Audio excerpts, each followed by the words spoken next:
is eucalyptus oil good for? In this video, I'm going to be covering 5 uses for eucalyptus essential oil. Coming up.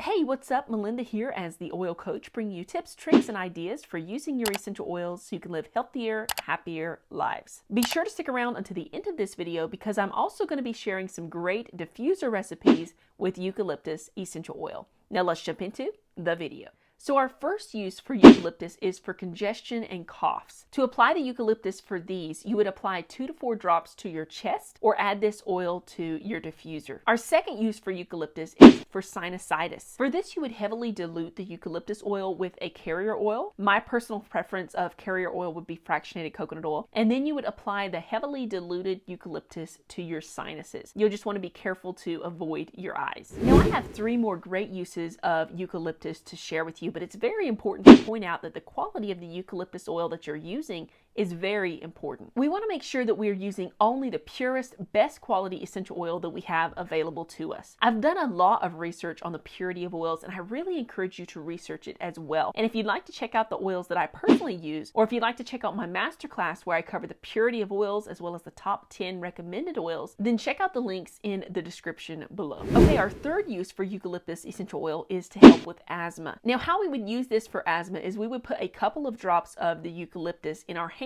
and then inhale it out of our cupped hands. And we would also apply it to our lung reflex points. Our fourth use of eucalyptus oil is for menstrual cramps. For this one, we would rub a couple of drops with a carrier oil right over our abdomen. Our fifth and final use of eucalyptus oil for this video is for mental fatigue. For this one, we would again inhale a couple of drops from our cupped hands or diffuse the eucalyptus. Now, I've linked up the eucalyptus oil that I personally use below this video, so if you'd like to check it out some more, feel free to do so. And like I mentioned, I also have a couple of great diffuser recipes with eucalyptus essential oil to share with you. But if you are someone that likes to show off your love for essential oils, then check out the link below to my Etsy shop where I have an ever-growing selection of oily t-shirts and hoodies and other items that you can get for yourself or as a gift for your oily friends. Now, our first diffuser recipe is called Sinus Ease. For this diffuser blend, you're going to be wanting to add 3 drops of eucalyptus, 3 drops of lemon, 3 drops of tea tree, 3 drops of rosemary,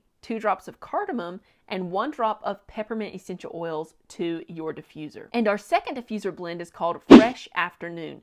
For this one, you're going to want to add 4 drops of grapefruit, 3 drops of eucalyptus, 2 drops of ginger, and 2 drops of rosemary essential oils to your diffuser. And our third diffuser blend is called Breathe Better. For this diffuser blend, you're going to be using 4 drops of tea tree, 3 drops of lemon, 3 drops of peppermint, and 2 drops of eucalyptus in your diffuser. Now, if you would like a free ebook of some incredible recipes for coughs, colds, congestion, and more, some of which also have eucalyptus in them, then check out the link in the description below. Now, click or tap the screen here to check out my video all about the best essential oils for congestion, or click or tap the screen here to check out another one of my videos. And I'll see you in the next video.